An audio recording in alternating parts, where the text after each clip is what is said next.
A very good morning from Athens, Greece. We are here today with Ashlin Stover. She's from the Obama Foundation and she is volunteering with Love Without Borders for 3 weeks, and today is her last day. And we have so much to talk about, so we're excited to share a little bit about the experience and the time we've had with you during the last 3 weeks. So thank you once again for being with us. And if you just want to introduce yourself. Yeah, no, I'm so happy to be here.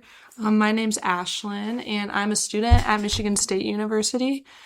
I'm pursuing an undergraduate degree right now in international relations, and I've been here for about 3 weeks as part of my Obama Chesky summer voyage. It's called the Obama Chesky Scholarship, the Voyager Scholarship with the Obama Foundation. So yeah, I'm so happy to be here, and thank you so much for having me today and for the last 3 weeks. It's been an incredible experience. I'm happy to talk about it. Yes, absolutely. It's been really a whirlwind because we have so many things happening. For those of you that aren't familiar with our organization, Love Without Borders is in Athens, Greece. We have an art gallery here in Kypseli, and we are supporting refugees from the Middle East and Africa. During the last 4 months, we've had an influx of Sudanese refugees, and unfortunately, they haven't received a lot of help from the government.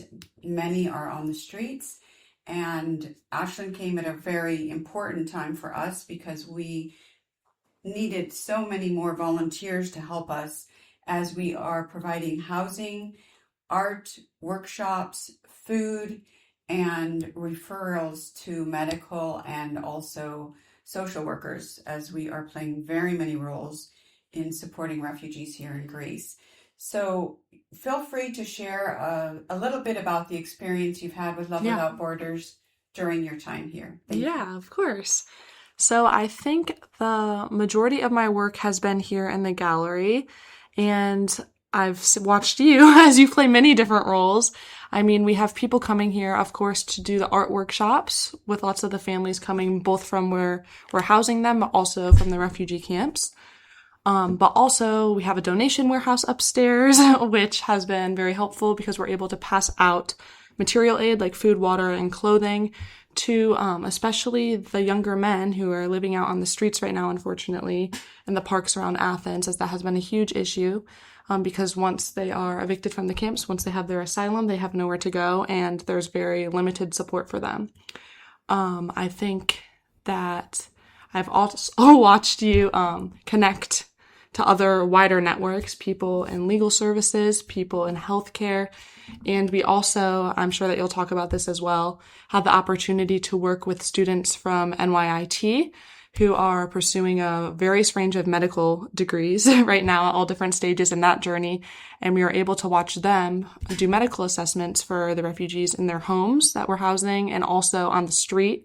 I think the street work was really important because it was kind of a way for us to really step into the action, which I think is always important. And I also have really enjoyed the art. Good? Okay. The art workshop side of things, because I think obviously passing out the material aid and helping get them off the streets and with the documentation services are all very important work and has to be done because the government's not doing that. But giving them a voice through art and letting them have something in their control and produce something that they're proud of at a time where they don't know anyone here. They're trying to learn the language and they've left everything that they ever have been familiar with is really important. I think we can talk about the experience we had with one of the refugees who had come here to paint for the first time. And it just so happened that that day we had a very experienced painter who had classical training in that area also come to the gallery.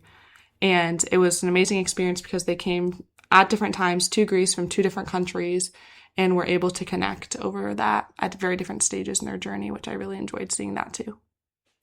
That was a very serendipitous moment Yeah. because Cedric had just sold a painting, so he was coming to the gallery to pack that up. And Maury was here just, he's a little unsupported, I should say, and he needed help just generally. He's got medical issues, and as many people come to our gallery, they find a really beautiful community here people listen to them. We sit down, we offer them something to eat or drink. And that day, he needed a little bit of support, and we were able to connect him with another artist. And then he painted upstairs, where we have a beautiful area where they can paint, with windows overlooking Kipseli with some green shrubbery. And so it was a really nice experience for him. And then we were able to give him the opportunity to paint twice. Mm-hmm. And it was also really beautiful because your mom came in Yes, a few yes. days after that, and she ended up wanting to buy that painting. Mm-hmm. And I thought that was a really beautiful. I agree. I think also, since that was, only his second painting, to be able to tell him that we sold it within the first day, I think that was really exciting. I think another big part of this experience has been I had the opportunity to kind of transform the children's space upstairs. And I love a project like that, don't get me wrong.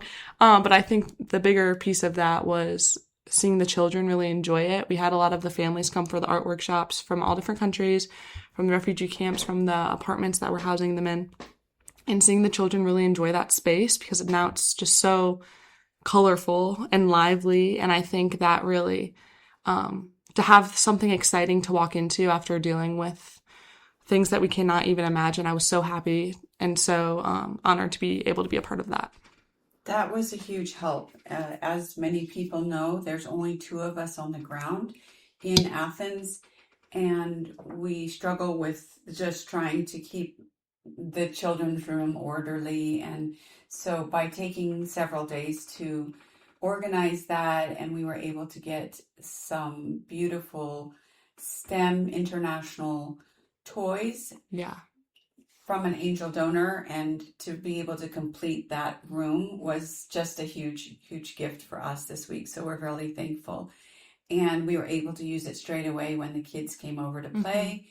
Mm-hmm. And so we're really proud of our room upstairs, where it's a really beautiful space, and it has so many things for the children to enjoy, sensory items and colorful toys. Mm-hmm. And so that's a huge part. And we were also able to show you our art workshop day, which is one of the highlights for many students, mm-hmm. I believe. We invite children from the refugee camps, as well as children that we're housing and their parents, respectfully. And everybody gets a canvas. They get to pick out the colors they want to use, the brushes they want to use. Giving them the decision what to use and what to paint is actually the first step in empowering people, whether it's children, men, or women. And that's something that I really love about our art program. It's never changed in 10, 11 years. We really love the authenticity of this program. Yes. And by allowing them to paint what they want and choosing those items, it's really a really big step for them. And we're also really excited because we were able to pack up about 22 pieces of art and send off with the students all the way to New York. And we're going to do a pop-up live art event on September the 17th in Long Island. So we'll be sharing that flyer on social media soon. But this is one thing that is really an amazing way to connect people from all around the world, so that they can understand the plight of the refugee. They can also buy one painting, support one artist, one refugee, and that goes 100% back to that person. It's a really beautiful, direct way to help them. So we're really thankful that you got to witness that and be a part of that. And what was the highlight of that day for you? I think, kind of echoing what you had said, I think the highlight of that day was especially interacting with the children and giving them just the choice, like all throughout the day, like the choice to go upstairs, the choice to play with whatever they wanted to, the choice to pick whatever colors they wanted, the choice to paint whatever they wanted. I think giving someone, even who's so young, the autonomy to choose what they want in a situation where they might feel like it's out of their control, especially as children. I think that is really important. And I think the more choices you give someone, the more human it makes them feel. and in a situation, especially in Greece right now with everything that's going on in Africa and the Middle East and the way that the refugees here are being dehumanized. I think the best way you can humanize someone is by showing them that they deserve to have the choice, whether, even if it's smaller things. It should be bigger things, but even if it is smaller things, to play a part in that was really important to me. So many people have come in the gallery this week. We've had the doors open and it's been pretty busy every single day. Mm-hmm. What are your thoughts about the people that have come through these doors into our community? I think, well, there's been such a range. I think, first of all, I think the artists, it's been amazing to meet them, whether it was the refugee artists or even some of the artists in Greek who have been here for a while that just really care about supporting the cause. I think the dichotomy between those two things is also so important because it's people who are coming here.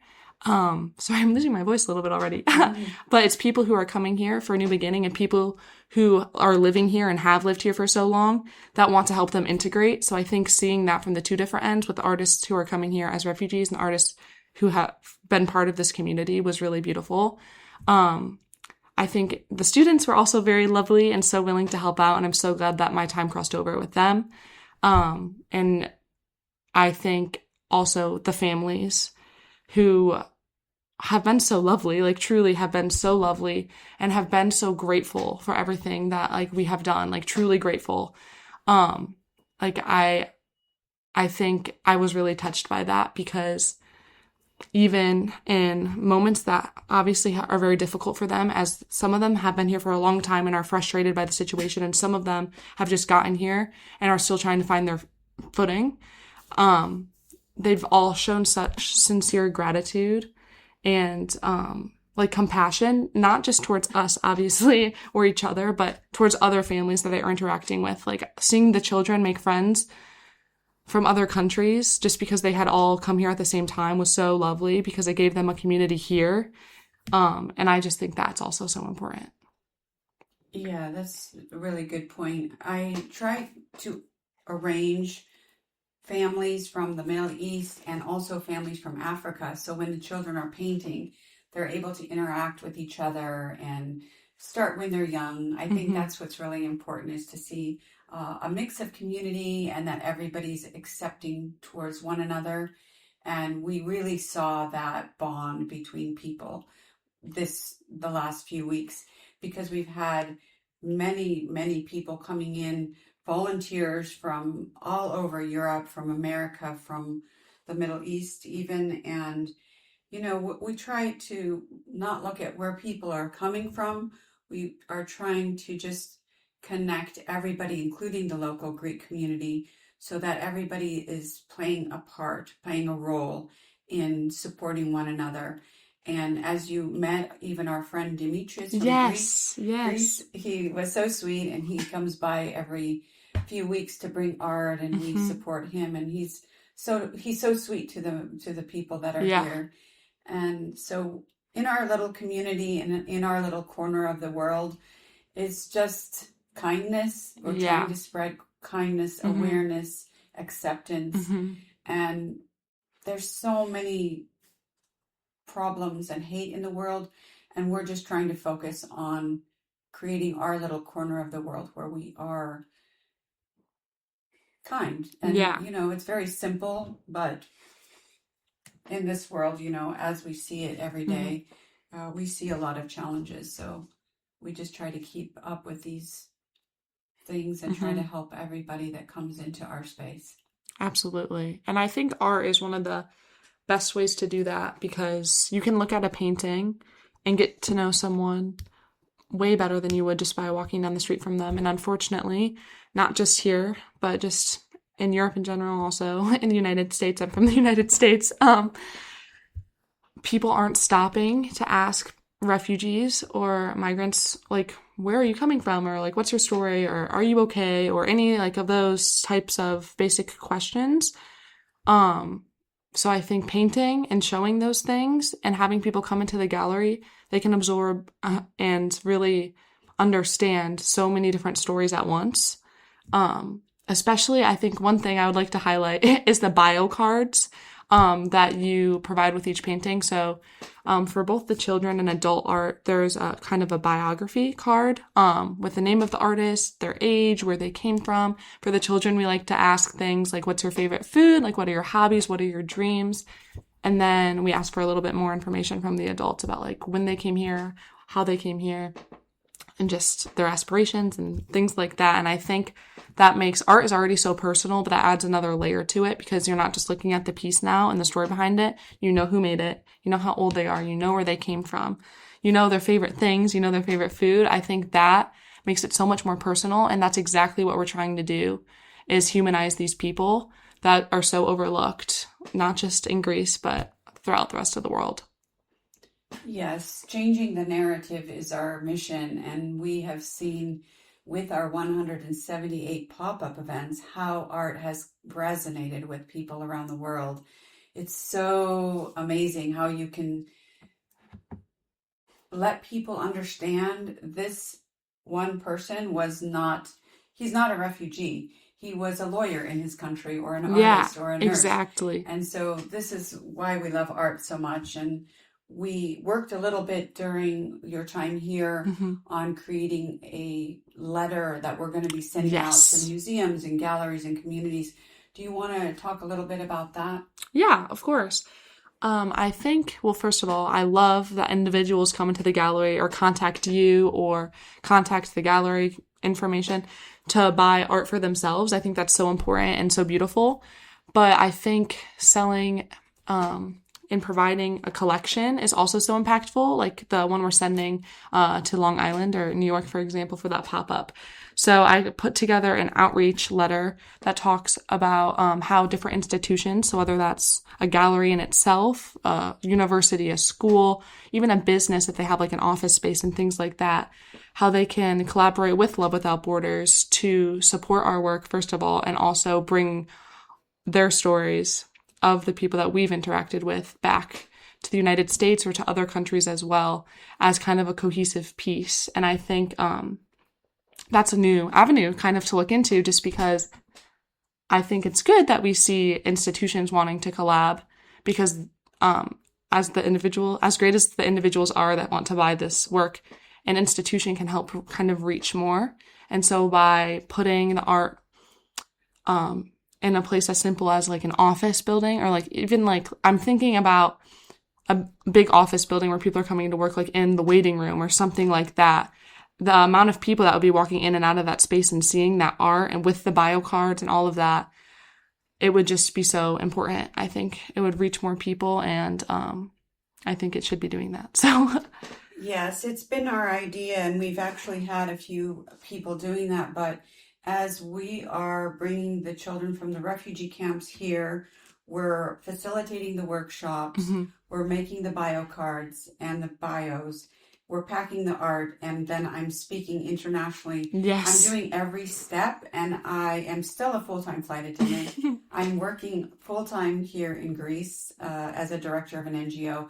So we are really hoping that we can get more support from institutions and different places where they buy a whole collection. It would really, really help our work. Of course. And so we have everything set up. So if people are interested in buying a whole collection, we can customize it. And we have bios and flyers and posters for everything. And so we're going to be sending out some information on that. So if anybody here is interested in that, we can send you that PDF as well after. And we're happy to say that we also have our art collection up at the Frontier community in San Francisco. It's a tech collection, and they are showing and exhibiting our art collection for 3 months in San Francisco. That's amazing. So yeah, we're really excited. That was after our Google event in San Francisco. So we have a lot of possibilities, and we're working with a lot of people to continue to exhibit the art and to share the voices of the refugees here in Greece. Absolutely. And can you tell me a little bit about some highlights you had in Greece while you were here, whether it's the Greek experience or with the refugees? Yeah, of course. I think, first of all, well, I've never been to Greece. I'd like to preference. I'm from Michigan, a super small town in Michigan, and I go to Michigan State University. But I was obviously so excited to be able to come here to work with you and with the gallery. And I think something that really stood out to me is just staying in this neighborhood. I know that sounds so silly, but it's not that far from central Athens, but it's outside of the really tourist heavy pieces. And so I was hearing so much Greek, almost completely Greek, not a lot of English. I was hearing so much Arabic. I was hearing some French, and I was meeting people who actually live here. And obviously I don't, so I'm not one to judge, but it was just really cool to be fully immersed in a community like this. And I think that by being fully immersed in a community like this, I was able to contribute and understand more how we can build closer ties between the community of Greeks that live here and the other people that make up the Greek population, and also the people who are coming here, and how to welcome them more warmly, and how to support policies that treat them as humans as soon as they step foot in the country. I think that living in this neighborhood instead of in a little touristy bubble has been really impactful for understanding that, and meeting people that could give me a better understanding of what it's like to live here, and also, of course, from the refugees, what it's like to come here from somewhere else. Yeah, exactly. And can you tell other students that would be interested in coming to volunteer, Yeah. specifically here in Greece, some advice or some words that you could share with them? Yeah, no, of course, I'm happy to. I think, first of all, Greece is an amazing place to be for this work. I was supposed to be somewhere else this summer as part of the Voyager scholarship, and ended up having complications because of some health concerns. But I found you guys, honestly, and I was so grateful I was able to, because I think obviously from like my research in migration policy and human trafficking from the Horn of Africa to Europe, I know that Athens and all of Greece is a hotspot for people coming from Africa and the Middle East, but seeing it in person is truly the only way to understand it. Like, I've spent like not a crazy amount of time, but like years at this point studying it and researching it with my professors and with other students, and participating in extracurricular activities to get a better understanding, to work with people who are coming to the United States. But the situation in not just Athens, but all of Greece is super unique because of the amount of people coming here at once and the amount of open hostility also being funneled from the other end. I think that this has been truly an incredible experience to be on the ground and seeing how things actually work as an NGO. I've worked with NGOs before, but it's just the best way to understand an issue is to put yourself right at the face of it. And I don't think there is a way other than that to truly get a full understanding. And I'm planning on going into public policy, hopefully in the future, and in the government human rights space. That's my plan right now.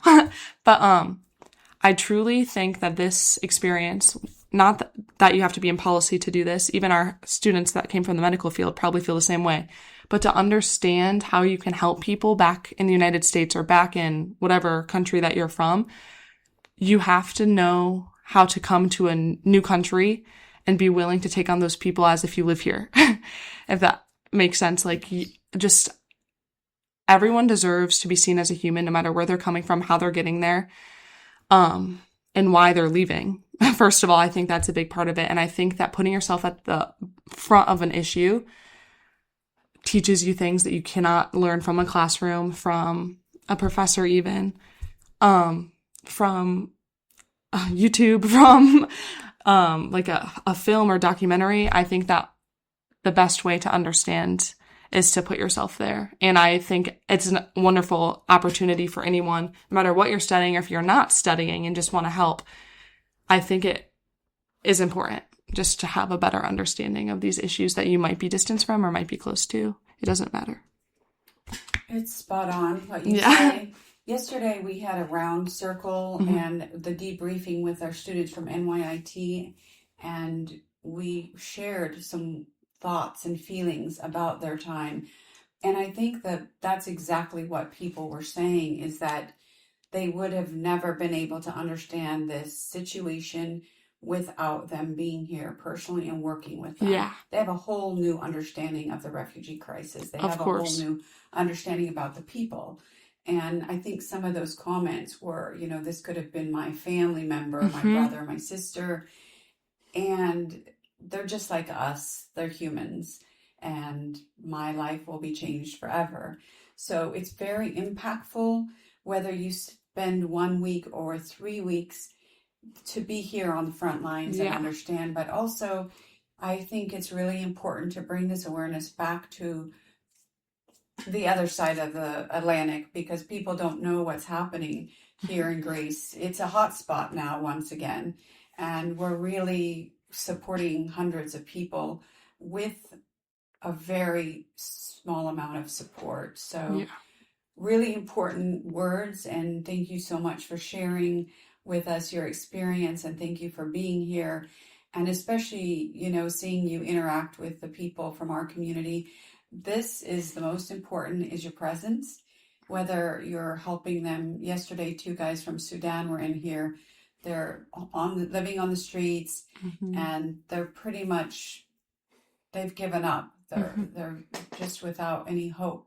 And yesterday they helped us with our Yes. children's collage, gluing the collage together. And Mm-hmm. the 4 of us did it without saying any words. But I think that was a very special moment, because they just felt a part of something. Absolutely. And that's something you can't ever get from a book. Agreed. I completely agree. And they did a great job. Absolutely. Yeah, no. I think whether you're an adult and you already have a career, or you're coming from another country and moving here, or you're a student studying various different topics, I think anyone doing anything can't understand a problem unless you're looking at the people who are facing it in the eyes.